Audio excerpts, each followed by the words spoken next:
Hi, my name is Andy Mallet and this is Glimmer DSL for SWT tutorial number 30. So last time we went through how to build a custom shell, meaning a custom window, and the tutorial before that was about how to build a custom widget. Today we're going to cover how to build a custom shape. So we're going to get started by demonstrating hello custom shape. So I'm going to launch it. And as you can see, this app is simply drawing a bunch of stick figures with different colors. But it also has some behavior. So I can actually grab any of those stick figures and move it and then drop it. And when I drop it, it changes color. So for example, I can drop this one here and it changes color. Or I can just click on it and it changes color. So as you can see, the various stick figures have different sizes. Some are small, some are medium-sized, and some are large, like this one. And they have different colors. However, all of them in general have the same shape. They're basically a stick figure with, two legs and two hands pointing out and a head. So this is an example of reusable canvas graphics. So whenever you have graphical concepts that are not standard that you're coming up with for your own domain, you can actually define them as custom shapes and then reuse them. And then you can also provide options in order to customize them. So that enables much higher productivity when dealing with custom graphics. Similar to how custom widgets let you compose your own aggregate widgets or specialized widgets, this one lets you go even further by having your own custom graphics or graphical widgets based on the canvas widget. So let's jump into the code. So if we were to look at the app itself, it's a Hello Custom Shape app. It's got a body. The root of the body is a shell, meaning a window. It's got a title and a minimum size. Finally, you can see we have a canvas. The background of the canvas is white, and 15 times we're repeating this code. Basically, we're setting up an X location, a Y location, a foreground color, and they're all generated randomly. And then we're calling the stick figure keyword, which takes an X location, Y location, width, and height. And based on that, it draws a stick figure on the screen. But additionally, you can set a foreground color on the stick figure. And you can also declare it to be a drag and move object, that meaning the user can just drag it and move it anywhere they want.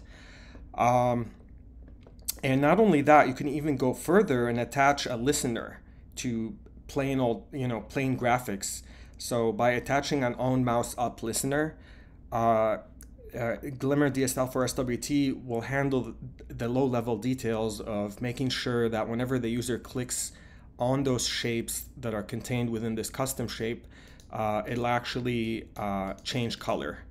So here what we're doing is basically taking the stick figure variable that we set here upon generating the view object, and then we're setting the foreground of it to a new random value of RGB. So again, this is very exciting because it means you can build any concept you want that does not exist on the Mac, Windows, or Linux. You can invent your own concepts like UML diagrams with classes or sequences or lines or arrows, etc. Or you could do a traffic signaling app with a whole bunch of different graphics, and then you can reuse them all over the app very productively. So how do we get this stick figure keyword to become a first-class citizen, just like other keywords like canvas or shell? Basically, we have to define a class that matches the name by convention.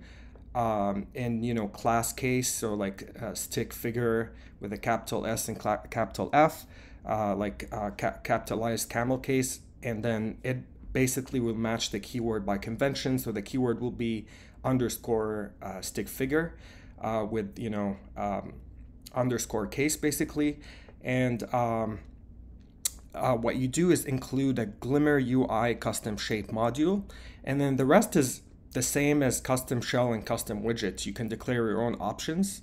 So I have the options X, Y, width, and height. You can initialize some variables in the before body block.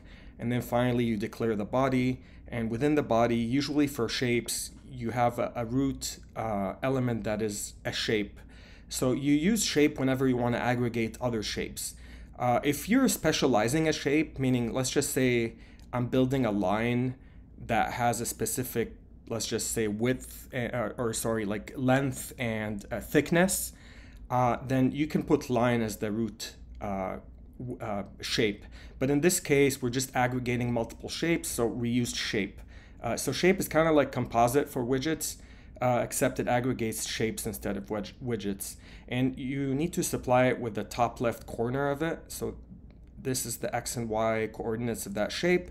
And then when you nest things within it, all of their X and Y coordinates are relative to the shape's X and Y coordinates. So that way I don't have to worry about calculating the X and Y for all of those on the screen. I just have to declare them in relation to the top left corner of the shape. So like here, and then the rest is managed for me automatically, so I don't have to worry about the details.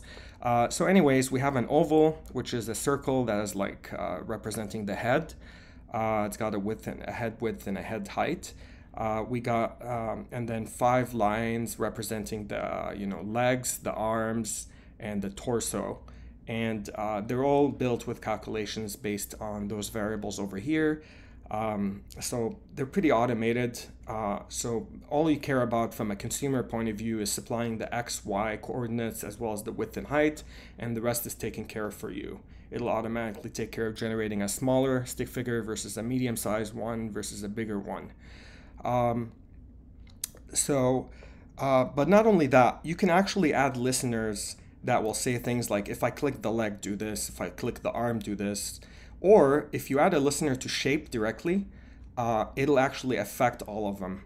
So what we did here is kept this neutral to listeners, meaning we don't have any behavior necessarily prescribed for a stick figure, but consumers can then take a stick figure and open its body with a block, and then within it, if you set a foreground, it gets set on the body root of the shape, which is this shape composite.